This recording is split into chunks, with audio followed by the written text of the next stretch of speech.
Well, welcome everyone, and happy Valentine's Week. It's George Seagross on the line, and welcoming you all to the next in the series of the National Creativity Network webinars. As you know, the National Creativity Network is dedicated to fostering imagination and creativity so North America can remain a leader in innovation, free enterprise, and democratic values. We believe the very future of our communities and institutions depends on our ability to nurture imagination and to harness creativity to solve existing problems and to generate new opportunities. The National Creativity Network was created to enhance the flow of ideas, information, and practices across disciplines, and especially between key centers of creativity in education, commerce, and culture. We want to improve the ease with which these centers of creativity can gain access to the best thinking, best questions, and most successful ways of working together. The monthly webinar series is one of our strategies to connect people across North America. We alternate between subjects of interest identified by our membership and open mic sessions where the National Creativity Network community can share what they're working on and learn from each other's successes and challenges. So please mark every third Thursday on your calendar for a guaranteed stimulating conversation around the most pressing issues around the creativity movement. And please let us know if you have a particular topic you want us to cover or if you want an open mic slot in the future. So before we get started, we have a few housekeeping items. And you should know that we're using a new webinar platform, which we think is going to give us a lot more functionality. But we hope it also gave you a convenient way to register and log in. But note also that you'll be muted throughout the webinar in order to minimize the background noise. And we do, however, encourage you to ask questions via the chat feature in the lower left-hand side of your screen. We'll pause midway for questions and then again at the end. So without further ado, let's get on to today's webinar.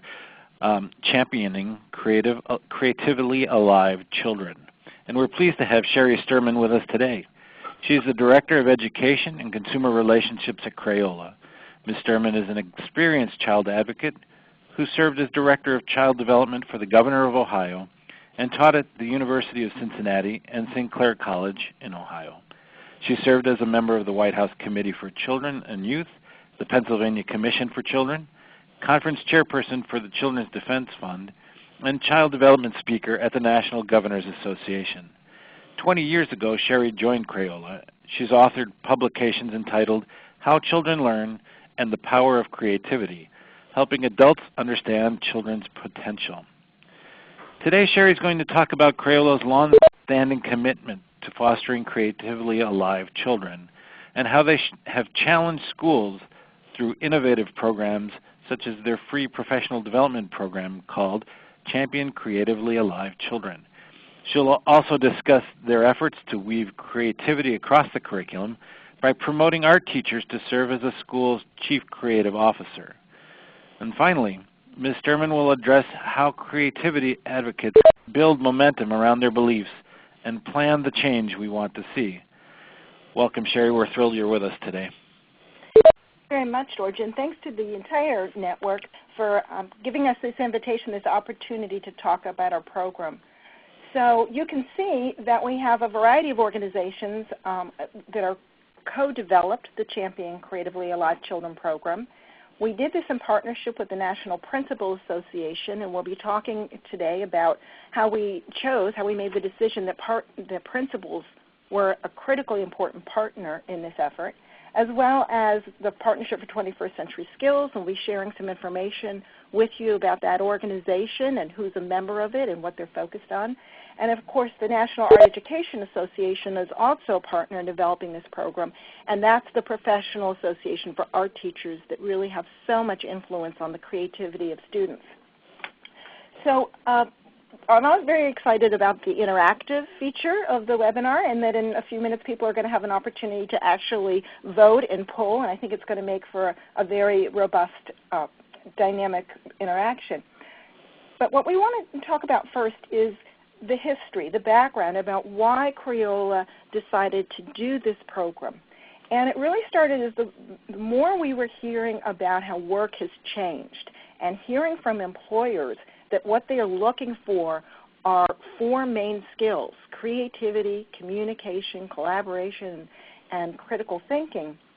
And that's because work today has really changed from what it used to be. And you can see the chart that primarily routine, independent work, and how work today has really become so much more collaborative, and how people have to be very creative in their decision making. And so that has really led us to think that in order to prepare students for this new workforce that has extreme competitive threats, as other nations are really focusing on creativity in their schools, you're beginning to see a lot of literature, a lot of information coming to educators about why schools need art, and about how art can be truly amazing in helping underperforming schools improve student outcomes. So there's been a lot of discussion in education circles about how do we measure children's capabilities, and there's getting to be a growing consensus that standardized tests, kids memorize an answer that somebody else has already figured out, and they fill in a little bubble on a multiple choice test that says, here's one right answer out of 4 choices. That's not sufficient in really looking at what children are capable of doing. And that's probably not nurturing some of that out-of-the-box creative thinking, where a child might come up with something that wasn't even on that standardized test, and yet that might be a better solution. So there seems to be a great deal of interest publicly about the role of creativity in schools. And I included in there a report that was very interesting and important to us. It was actually done by the GAO, the General Accounting Office. It was a request by Congress asking them to research who's the key decision maker, who really is the one that has the most influence as to whether or not a child has a lot of creative experiences. And what they found was that it's the principal of the elementary school, because when a principal believes in creative experience in the arts, that's the individual who encourages that type of instruction and really says, you don't always have to have the textbook open, and it isn't all just about the standardized test. Let's make projects. Let's take formative assessment and project-based assessment, look at portfolios, other ways to measure how kids are learning. And so we really took that report to heart and said, principals are an important group for us to be partnering with. They have it in their heart to champion creatively alive kids. What can we do to help give them the tools? So speaking of the tools, just want to share with the folks here that the Champion Creatively Alive Children's Series really has in it 5 components. And we're going to be talking most deeply today about creativity, but there are other resources around critical thinking, communication, collaboration, and arts-infused advocacy. And it's because arts experiences, creative experiences in schools, really build all of those, what we actually call the 4 C's. And that's because art experiences really create memorable, engaged learning. Creativity, of course, being that children are going to be thinking of new ways to think and to learn and to create and to do. The collaboration about their partnership with others towards a common goal. When kids are in art experiences, we know they're learning how to express their thoughts and feelings in ways that others can understand. And I'm sure the members of the network feel very strongly that creativity is closely aligned with critical thinking. It's coming up with original ideas to solve problems. So we are very excited about the fact that you can think of an art experience in a school as really building all those 4 C's. The next thing we're going to do is really ask the participants on the call today to be thinking about which definition of creativity, and there are many of them. There are no right or wrong answers to this. But when we think about sort of 5 commonly talked about definitions of creativity, which ones resonate most with them personally? And we thought this might be a fun poll for members of the call who aren't actually able to see each other to be able to see a little bit about each other's thinking. So please read these 5 definitions of creativity and pick the one that resonates most strongly with you. And in a few seconds, we're going to move to another screen, and you're actually going to be able to vote. Please remember the number of which number it is, because you're going to ask you to pick 1 through 5. For those of you who aren't able to see the screen, the first says creativity means coming up with new ideas that work. The second is creativity is thinking outside of the box or divergent thinking. The third is creativity is the act of making connections between seemingly unrelated ideas to make something new and appropriate. Number 4 is creativity means finding new ways to solve problems and interact with the world. And number 5 is creativity is the ability to see what's not there and create something new. So if you can now vote and literally just go and click the answer that is most compelling to you.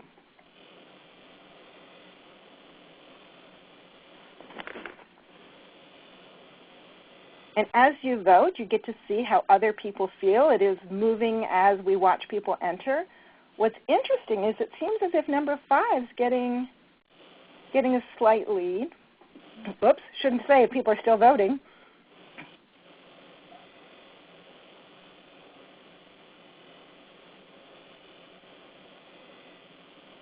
Okay, it looks like it's settling down a bit. And as we said, there are no right or wrong answers. But it is interesting for us to see which of these resonates the most. And in fact, it can help us guide in, as we are creativity advocates talking to others, being able to pick some that are personally meaningful to us with an awareness of what has meaning to other people. So what it looks like here is that number 5 and number 3 seem to come in as very strong, being very popular, and number 4 coming in as third. Just sort of an interesting thing for us to think about as we talk about which creativity definitions are meaningful to others. And beyond sort of a basic definition of what creativity means, the other aspect that we want to talk about with this group today is to be thinking about the components of creativity. And within that, we talk about the little C's that make up the foundation of creativity, the first being curiosity, right? Because creativity really has to start with that most basic curiosity and sense of wonder. And what's so fabulous for those of us in the education field is children are naturally curious. And so it's our responsibility to nurture and foster that. And then what we find is that you're taking creativity to that next level, then the next stage is really stimulating that imagination, stretching it from curiosity to imagine what if, and really letting that imaginative process develop. And then, of course, the next level after that is what we often talk about as the sort of formal set of creativity where it moves into results, something new and tangible that is an outcome, whether that's a performance or an inventive idea or a new structure or model in architecture, or as we often work with children, it's a visual art form, a painting or a drawing. But many ways to have an outcome. The second, what we call sort of little C or foundation C, back here, bouncing, hold on a second. The second C is confidence. Yes, it landed. So confidence really is this essential condition in order for anyone, a child or a parent or community member, to let that creativity flow. And a lot of authors who do research in creativity talk about it as a flow that becomes very energizing for the participants. There has to be a sense of confidence. And one of the things that we as educators often become concerned about is that too often children lose their confidence in their creative abilities as they grow. And so I don't know how many of you have read Ken Robinson's book, The Element, but he describes what he views as sort of a scene that he encountered many times when he would visit schools. And he would go into schools and he would ask children, raise your hand if you feel you're creative. And he would go into the kindergarten classes and every kid, they'd be bouncing out of their seats and they'd be raising their hands and they couldn't wait to extend their arm all the way up to show him how creative they felt they were. And he would go to the third grade class, and about half of the students would sort of quietly and sheepishly and shyly raise their hands, looking around to see who else was looking at them raise their hands. And he would go to the sixth grade class, and the only kids that would raise their hands were the few that had already decided they were good at an art form, a creative experience, whether that was dance or music or visual arts. And so they would proudly raise their hand with the sense of confidence, but the rest of the class had given up.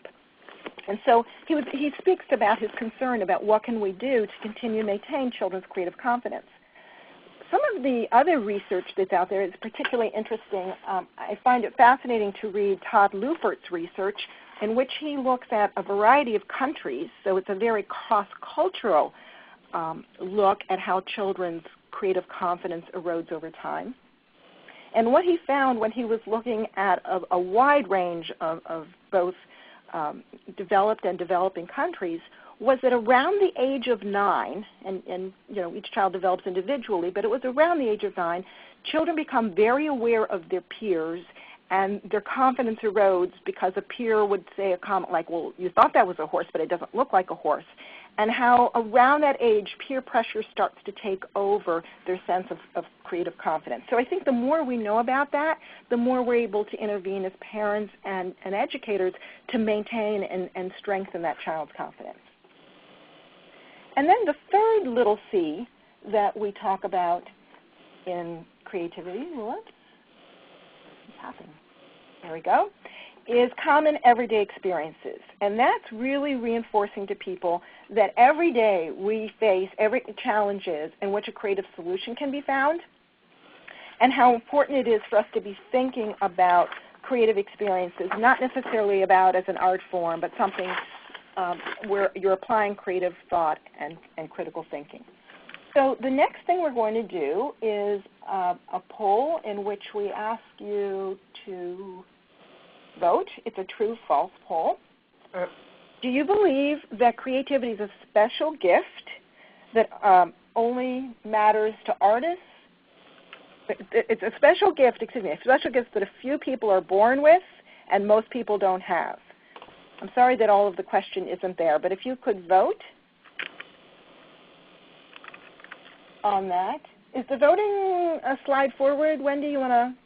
I think somehow it got clicked so they can't vote right now. Okay, so sorry, we're still kind of new at figuring out the technology, but let's tell you what we were thinking was going to happen here, and then you'll be able to try it on the next one. So what we were thinking is that there are some people who believe that creativity is a special gift that a few talented people have and the rest of the people don't have it. And what's interesting is that research has really shown that that's not true, that everyone can be taught to be creative, and that it's really educators' and parents' roles to foster that curiosity and nurture the creative spirit and make sure they have confidence. So I like to look at what academic research is out there that defends that. And a great study done at the Yale Child Study Center by Alina Grigorikino and a variety of her colleagues, including Robert Sternberg, who many of us know as a prolific author on the subject of creativity. And they took matched cohort groups so that the two study groups were very similar in their income level and their academic achievement and many of the other measures. And for one of those groups, they actually taught creative writing skills. They did a deep immersion in creative thinking and the creative process and really focused on kids' writing skills. And the other group, they didn't do that intervention, but they had similar programs academically through. And what they were able to show by that is, yes, you can teach creativity. This was something that clearly, inter-rater reliability showed that the students who were taught creative thinking skills actually did produce more creative work. So I think that's really encouraging that people don't have to feel like, you're either born with it or not, you're blessed or you're doomed. It really is something that everyone can learn. So the next one, the question did come up. So true or false, creativity only matters to artists?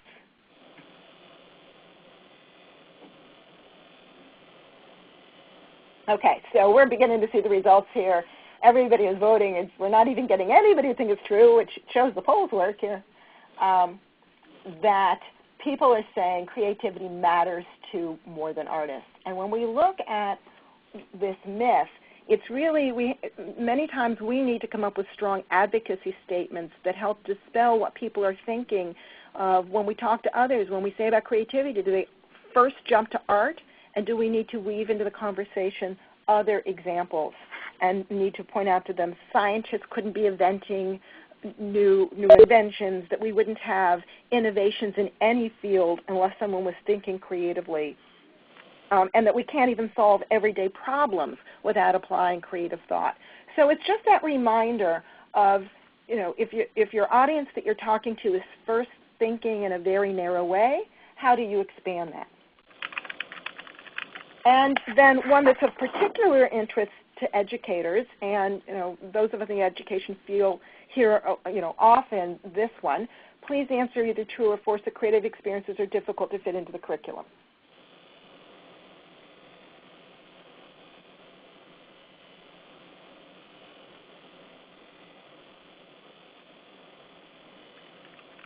As you're voting, I think those of you who are voting can see that this one isn't quite as simply clear as the other, where we got such a high percent saying false. This one, overwhelmingly, when we talk to educators, they tell us they have a desire to bring creative experiences into the classroom, and that they are very passionate about it.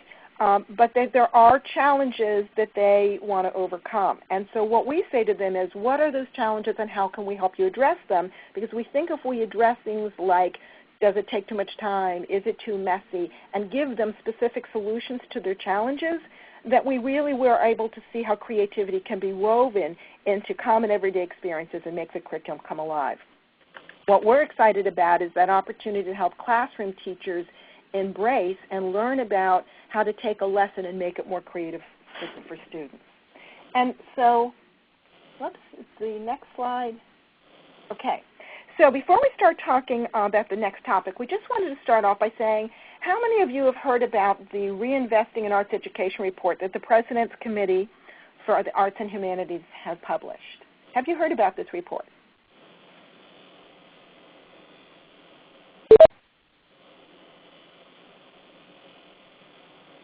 Okay, this poll is really helpful to me because what I can see here, and those of you who are voting can see, is just slightly more than half of you are familiar with the report, but there's a solid 44% of you who aren't aware of it. So that really helps in our next discussion to be able to know how to introduce this to you.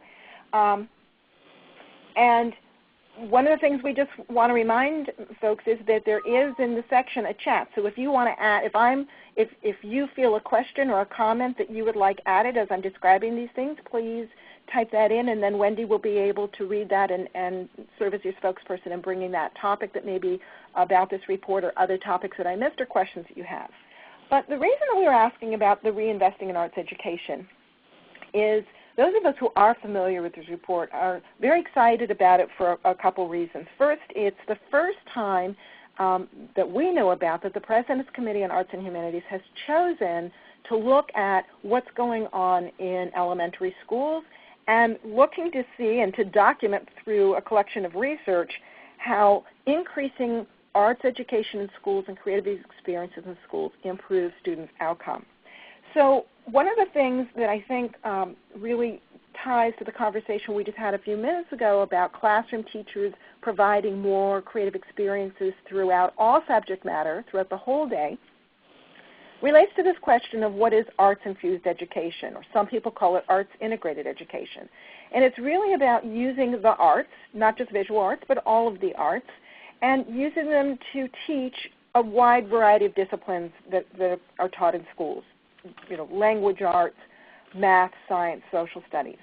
And what we find very exciting is how that takes a creative experience and expands it. If a student is interfacing with an art teacher for, 45 minutes, one day a week, that is an important foundation that teaches the child to see the world in a new way and gives them a breadth of knowledge about art materials and art information.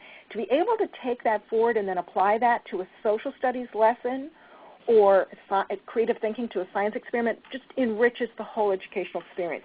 So we are very excited about arts-infused education and what that can do to spread throughout a child's full school experience.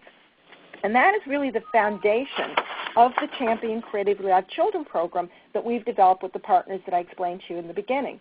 So we have available for free, just want to make it real clear to everybody right up front, anybody can go and get all of these resources from Crayola.com for free.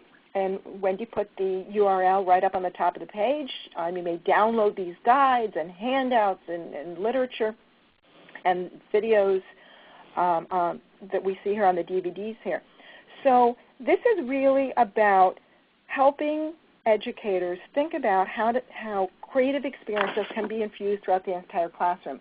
And as I mentioned to you before, that our partnership with principals is so important because they serve as the CEO, the Chief Executive Officer of the school, and really make so many decisions about how time is allocated and what teaching pedagogies are embraced and flourish, that we have a partnership with the National Principal Association, where in addition to them co-developing these materials, their journal that they send out to all of their members has an issue dedicated to Champion Creatively Live Children with great success stories of schools that have done innovative projects.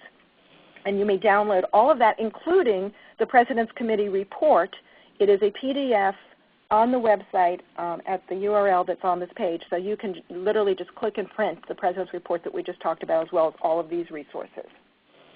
So these are materials that we developed as a resource for a school, and we started to think about what's the best way to make this come alive in a school. We've got the tool, but whose hands do we put it in to make change happen? And there is a notion that we've been talking with people about, and George mentioned it in the intro. What if we transformed the art teacher into being the chief creative officer of the school? We talked with principals about it, and they got so excited about this notion. They said they knew they were the CEO, but hadn't really thought about the fact that their art teacher already is serving as the CCO. And so we just started saying, what if? And as art teachers are hearing about it, they're realizing the power that comes from sharing their expertise with their colleagues and helping infuse more creative thinking and more creative experiences throughout all of every classroom in their school. So we're very excited. We're at the National Art Education Association Conference. That's March 1st through 3rd in New York City coming up. We are going to be talking to every art teacher at this convention about the fact that they are the Chief Creative Officer and that we honor them for that. And the picture that you see here, that's actually a little lapel pin that they are going to be able to proudly wear. And then to be thinking about how they transfer the skill set and the mindset that they have. One of the things that I absolutely love in talking to art teachers is they are professionally trained to think creatively and to think about creativity. And they are a tremendous resource within the elementary and high school to be thinking about that. And so that's just a notion that we're thinking of. Oh, and I see a question. Thank you. Yes, the Principal Association that we talked about has quite a few Canadian principals, and Canada is both an active partner in the programs that Crayola has, as well as what the National Association of Elementary School Principals. So thank you for sending that question, Haley. Margaret, to your comment, we are making the materials about the Chief Creative Officer available to anyone who's interested in it. In fact, we are talking quite a bit with the President's Committee on Arts and Humanities about getting this message out more broadly, and they interface on a regular basis with all teachers of the arts. So Crayola, we happen to have more FaceTime, more direct interaction with art teachers, but this is a notion that we are very excited about all teachers of the arts embracing. And so many of the projects that we're doing in which we're trying to think about the leadership skill set and how we can all collectively help teachers who do want to become the Chief Creative Officer, what sort of tools and resources do they need? We encourage all art teachers, regardless of their art form. And as we've had these conversations, some principals say to us, it might be a science teacher who's the go-to person for creative thinking. We're like, wonderful. This is not limited to any particular domain. So thank you for asking that question, Margaret. So, So the other program that I just wanted to share with you is that we're very excited that we're able to help schools think about how creativity connects the world, and that all of the arts really are a great way to learn about other cultures and other countries. So, those of you who sort of read educational pubs and keep your thumb on the pulse of what's hot in education, it seems as if global awareness is not only a hot new topic, but it's truly here to stay. As the world is getting flatter and smaller and everyone's realizing that no country is an island, global awareness is an area where teachers are looking for new ways to bring this information to their students. It's high on their agenda. We have to teach students to be global citizens. And so we're excited that just this week, this beautiful poster is being sent out to our teachers, and people can download it from our website. And what we're encouraging people to do is to participate in a national art exhibition in which we're using the arts to connect, teach global awareness.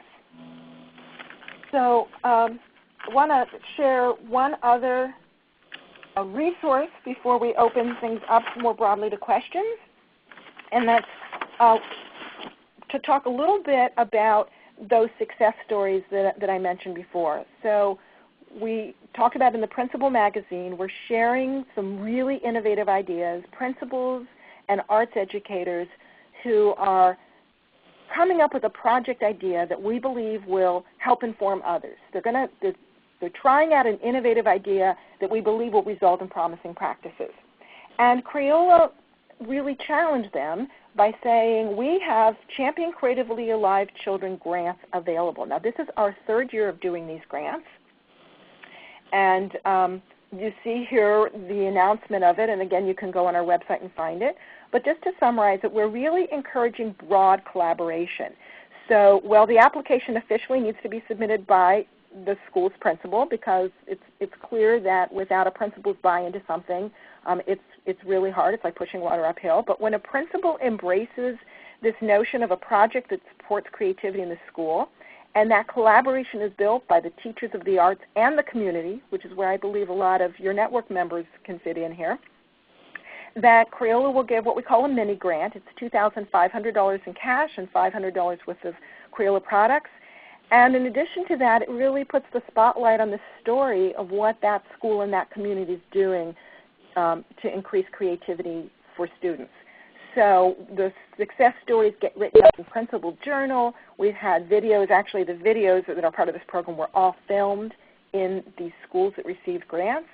And you see on the other side of the screen an announcement of the free resources that the photos and the filming were done in these schools that came up with innovative ideas. So we encourage all of you to partner up with a school and get the principal engaged in this decision and come up with an innovative idea, and please submit a grant. They are due on June 15th or June 16th of this year, so there is some time to be building a collaborative coalition and come together for that. So before we move to the next section, we wanted to just pause for a minute and see what kinds of questions are coming in for the field. I've addressed a few as they bounced up, but I apologize, they're coming in fast and furious, and I don't get to see them all. Wendy, do you have some that you wanna talk about? Yes, thank you. I wanted to go back a little bit to the President's report. And there has been controversy around the President's report in that some people feel that it, by talking, it's really a question about arts integration versus focusing on the core curriculum. You began to address that a bit when you were talking about it. But might you address that issue of the difference between using the arts as activities to accomplish the learning objectives of other subjects versus the idea of developing intense arts programs across all four disciplines in schools, and the tension between those two objectives? Sure. So I think the simple answer to that is that we want as many creative experiences for children as possible. So we don't view it as an either or. We view it as an and plus. So there is certainly a great deal of knowledge that students need to learn about the art content in each of the art disciplines, and that is important for them to be able to take that knowledge and personalize it and apply it in other areas. So we don't view it as an either or. We view it as you need both. And I would hope that that arts educators, and what we're seeing is an increasing belief among arts educators that when they're able to transfer not only their discipline knowledge to their colleagues but also their passion for creativity, it really increases the prevalence of creativity throughout the whole school. So it doesn't weaken their program, it actually strengthens it, and then they have students asking for more information and techniques, and they have classroom teachers running down the hall to ask for more help. And it's really a lovely collaboration that says this doesn't replace arts education. This is applying the knowledge of arts education to the many areas, because we know that when children have these hands-on creative experiences, they get more engaged, and student engagement leads to student achievement and student outcomes. Thank you. You also talked about principals being the key levers in this success story. And can you give some suggestions on how you engage a principal to get excited about something like this? Because often these things are driven from the teacher, but how do you get to the principal? What a wonderful question to be a segue to our next section. So if it's all right, let's move through the next section, which is really about being a good, strong advocate, how you take your passion about creativity and how you get other people excited. So that's a great question to move into there, and then we'll get back to other questions after. So let's look now at this next section, which is how do we envision the change that needs to happen and plan the change that we want to see. And it's exactly what you were just talking about, Wendy. How do we engage other people and take our beliefs and advocate for more creativity in schools or wherever your members are? And I love the slide that's up now that says, advocacy really begins with a belief, right? You have to identify what you're passionate about. But this quote that says, one person with a belief is equal to a force of 99 who only have interest. What I love about the group that you formed is everyone who cares enough to participate in the National Creativity Network is passionate about creativity. So how do we channel our beliefs and our passion into something that engages others? So there's actually a process for it. We have those little C's keep popping up. So and what we're going to ask you to do, and help me when you think about the flow of this, because I want to share with the group today a variety of statements that leaders have said about creativity and curiosity. And while they're hearing these, I'd like them to be thinking about their own belief statement, right? So that they should be putting, what do you believe about creativity? Because the first step is articulate your own beliefs. So I don't know, do we keep this slide up and they type, or do we move on and show them some examples? It would be great if they could, while you're doing the examples, just put their ideas in the chat box. Okay, all right. So what the first one, for those of you who don't have the visual, is Albert Einstein, and you've heard a variety of quotes. He was very passionate about imagination. Here's one where he says, logic will get you from A to B, imagine will take you everywhere. Another one, and this is a quote from the former Chief Technology Officer at Microsoft that says, a great employee is worth 1,000 times more than an average one. Why? Because of the quality of ideas. So these are leaders who are saying, creative thinking is really what they're looking for. So Herb Kelleher, the CEO of Southwest Airlines, saying, hire curious people. Hire eager to learn people, adventurous people, people who question things, people who want to understand, people who aren't afraid to stumble and take risks, and then create a curious culture around them. And just one more, and then we'll start to see what people are sending in. And this one I love from Joseph Keller at Xerox Corporation. Arts education aids students in the skills needed in the workplace. Right? Thinking about an elementary school student and where they're going to be 10, 20 years from now.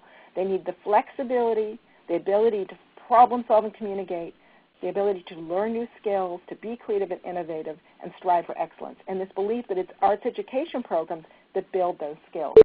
So Wendy, you're going to run the chat box part of it. How are they going? Are people sending in their? Yes, they are. Oh, I'm loving this. Look at this. Do you see them all? I'm seeing them. Elizabeth, absolutely right. Creativity is inherent in every being. This is great. Oh, I hope we can keep the chat box comments. Is there a way to pull them from the technology and hold on to them? I'm sure there is. This is lovely. Good. So as you're doing that, I want you, I'm going to put up the next slide, which says, so advocacy starts with a belief. And that's why we asked you, think about why you're passionate about creativity. But now we want to go through what we call the 4C process of turning a belief into something that moves the needle and convinces other people. And so the first part here is making it concise, right? Get it down to something that is going to be quick and easy for others to get, right? So it's translating your belief and your passion about the power of creative experiences into a crisp, concise message. And we often, when we're working with groups of people, we ask them, turn to the person next to you and combine your two statements into something really crisp. And it helps to teach that process of getting concise. The next little C we have is compelling. Gather the compelling evidence. And there is a lot of compelling evidence out there. And think about who it is you're trying to convince and what evidence is going to be most meaningful for that audience. Now, some resources that we suggest to you, of course, the Arts Education Partnership. We have here the resource they have about what school leaders can do to increase arts education. They have a wide range of resources about creative experiences in arts education in schools.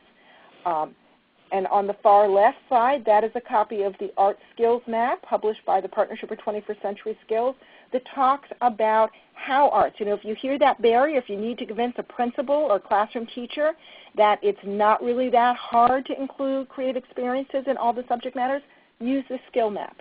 It shows how you can weave the expected traditional curriculum that they're mandated to teach and make it happen in a more meaningful and creative way.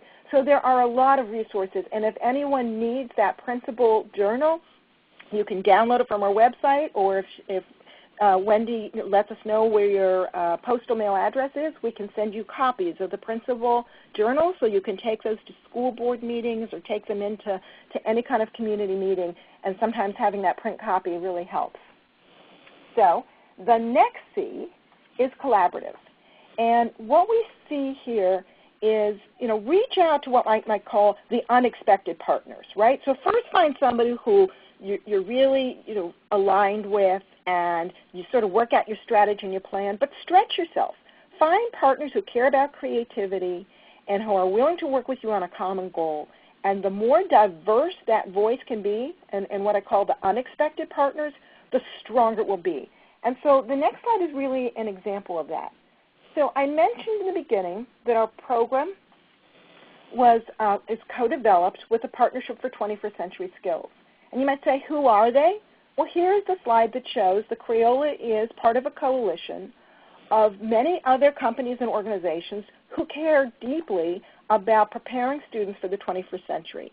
In fact, it was P21 who said, let's simplify this for people. If people don't understand, and they feel that 21st century skills is just too big and too overwhelming, let's make it a real, concise message for them. Let's tell them that 21st century skills is the 4 Cs. You are not preparing a student for the 21st century if you are not building creativity, collaboration, communication, and critical thinking. And so when it's the 4 Cs, it's easy to remember. And so what's good for us is we're partnering with all of those companies. You see those Legos on the slide. But when we're talking about the importance of creativity, they're talking about it too, because it's one of the 4 Cs. And so we're gathering those unlikely partners. And it is amazing. We don't really even have time today to talk about all of the impact and partnership opportunities that we have had with these folks, and them coming to us and saying, wow, we're an expert, for example, Verizon, we're an expert on communications, and we're doing a lot about 21st century skills, but you guys are the experts on creativity. Help us. And so those kinds of partnerships happening to get a united voice out. And then the 4th C. when you want change and you want to influence anyone, a community leader, a principal in a school, a classroom teacher, how do you get that change to happen? And so this is the process that we're suggesting is first you have to visualize what success would look like and articulate your dream space, right? So look at where you are now and where do you want to go. And we say you have to plan the change you want to see. And then you map out the steps to help you get to the goal. And we have a tool that people have said they found very useful in this. So as it says here, you build yourself a change map because advocacy begins with your beliefs and it results in change. Now the way to build a skills map is you start with the lower left-hand corner. What is the current situation that you have? And so we have just an example there. It could be any. This should be very personalized, so this change map doesn't have to be your change map. But someone could write in here, inconsistent support for arts education, which gets the brunt of the budget cuts. And then you think, what's your dream space? It could be 3 years out. It could be 5 years out. What do you want? And so this change map says arts-infused education as one of the top 4 strategies for preparing students for college and careers. Now, how are you going to get there? And you can see this is really done as a step ladder. You start with things that are already existing and you build upon them. Then you go to things that are starting to emerge and you build upon them. Then you get to things that are a little bit harder and farther out. You can see along the matrices, one is more complex, one is going to take more time. And then those that are really going to stretch you and you hope to be accomplishing in those 3 to 5 years. Now, a change map can have many different kinds of paths. For this particular change map, we're thinking in schools, if really you want arts education in schools, there's probably 2 key pieces here that the school will be working on. One is curriculum and assessment, right? So we want to get more arts-infused lessons that relate to other academic subject matter. And then another one that needs a little more development time is transform that art teacher into the chief creative officer in the school who teaches not only the students but is the go-to resource for their peers. And then what we really dream about is that kids aren't just measured on standardized bubble tests where they memorize somebody else's answer, but that they're evaluated in authentic assessment as looking at their projects and their creative thinking in their projects and how they collaborated in creating something. So you can see how that grows. The other path we took here is that in order for change to happen, there has to be a culture that embraces change. And one of the things that you'll find in the toolkit when you go to the website is we have a variety of exercises and culture assessment forms that help people take some reflection and some inward looking at their community and say, in my school or my organization or my company, what is this creative collaborative culture really like? And we encourage people to draw it. Sketch it out. It doesn't have to be a beautiful piece of artwork. Are people rowing on the same side or are they pulling against each other? And so then we have steps here that say, let's take the culture tool, let's engage people in building a more supportive culture. So you get the feel here. So the next map that I want to show with you, and this again is a work in progress, and it's a map that doesn't necessarily belong to any one organization. This is a map that we are working on. Crayola and the Partnership for 21st Century Skills is working with the President's Committee on Arts and Humanities to build a community of PR people who care about the 4 Cs. And we get together in front of every Partnership for 21st Century Skills board meeting, and we start mapping out what has to be done and who's going to do it. And so you can see our current state and you can see our dream state, and you can see some of the things that we're hoping to do to better spread the word around the 4 Cs, about making the case and gathering the evidence, looking at where are the exemplary schools so we can point the press to see what it looks like. What is a really great creatively alive school? We want to be able to send the media there when they want to do a story on that. And this change map, in fact, is so big that we had 5 packs. We couldn't even fit it all on piece of paper. So we have ideas around who further to engage to build a stronger voice. What are some innovative ideas? This is where we really brainstorm some sort of out-of-the-box ideas that could get the media's attention. We heard that actually there's a judge in Cincinnati who, when there's a juvenile delinquent case, instead of giving the kids whatever juvenile detention time, he gives them arts projects to get involved with, whether it's a Shakespeare theater or whatever, and he has found that that has truly changed these kids' lives in a way that everybody knows sending a kid to the juvenile detention center doesn't do anything positive for them. So there are these sort of wonderful stories. We know about the California superintendent who gave up his personal salary and invested in the arts education in the school. So, where are those sort of innovative stories that get the media attention? Because this is our sort of PR change map. And the one that I think could be very helpful for your members is this far right column where we really are looking to opportunities to get local communities more involved. So how do we talk about the 4 Cs with state school boards and local school boards and in communities? So that's, just a way that you can plan whatever it is that you are looking for and move it forward. And here's the tool. Again, the tool as a blank template is available on our website. So you could take this into a meeting in your organization and say, where are we today, guys, and where do we want to go? And start mapping out the change that you want to see. So I know it's coming up on, we only have a few more minutes, but I think that helped to address the question that you brought, Wendy, and I'm sure you have some others that you've seen. Yes. Thank you. So we're going to go to, while people send in any questions that they might have, I thought I would just take a minute and read a few of some of the ideas people sent in around creativity. Steve Dahlberg said, creativity engages people in meaningful activity. Sanja Corman said, creativity is developing future problem solvers and good leaders. Lynn Broadbent said, necessity is the mother of invention. Kids need to be challenged. Dennis Argel said, creativity signifies life. The lack of creativity signifies death. Richard Baker, all students are creative and should have the opportunity to exercise it. Rachel Evans, I believe creativity needs to be nurtured as a means to challenge my own assumptions. This leads to self-discovery. These are beautiful. Thank you all so much. I don't know, Wendy, if there's a way you can pull those off and then send them to everybody. Wow. And there's more, and I will make sure that we send them in. There was a question about how this connects to the workforce development.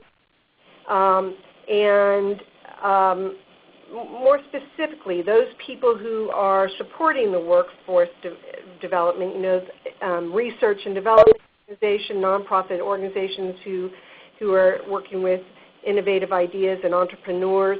How can the work of Crayola benefit this group? So one of the things that we're really excited about as members of the Partnership for 21st Century Skills is there are so many business organizations there who come to the table not necessarily as educators like Crayola's perspective, but more from this workforce development voice. And one of the things that we really address, and we're fusing between the employer perspective and the educator perspective, is these conversations about making sure students are what the phrase we use is career and college ready. Actually, I think we switched the order, college and career ready. But it's very much about making sure that we are preparing students with the 4 Cs. One of the big questions is how do we start to measure and assess the 4 Cs? That is a hot topic in the community. And I would just urge, because your members are so diverse, please take these tools and use them and transform them in organizations that are looking at workforce preparedness.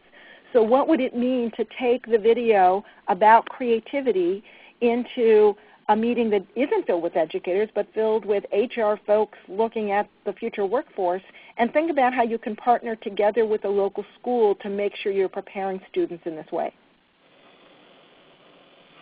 Thank you. We also had some questions just sort of going back to the Common Core standards that are happening across, accepted federally at a federal level, and states are also adopting these Common Core standards in English language arts and mathematics.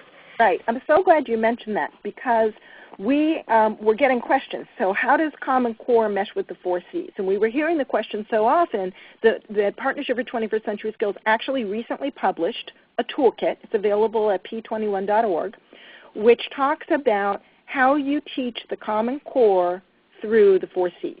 How you use creative experiences and collaborative experiences to teach the Common Core. And I think that toolkit's going to help connect the dots for the practitioners who are saying, I can't take one more mandate. I need this all to be integrated.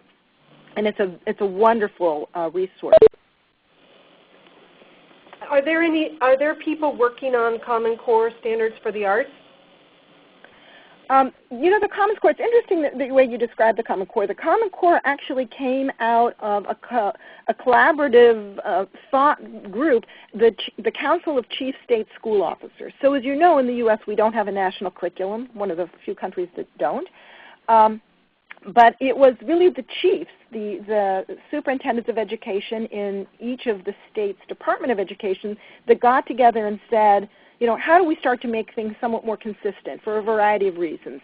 Children moving between states, looking to say we can't be rowing in 50 different directions, and so for a variety of reasons. And so this really was work that didn't come out of a federal mandate. This work really came out of the state leaders working together, and it was adopted by, I believe, initially 46, although I think it's just starting to take on a life of its own.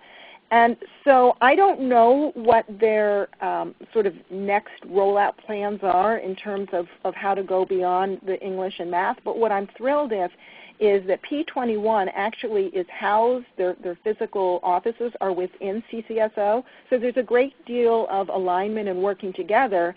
And in the same way that this toolkit that says here's how you mesh the 4 C's and Common Core came out, they stay very aligned on making sure that their messages resonate and are meaningful for users. Thank you. And someone was wondering, this will be our last question, I think, is how do you become a partner of the P21?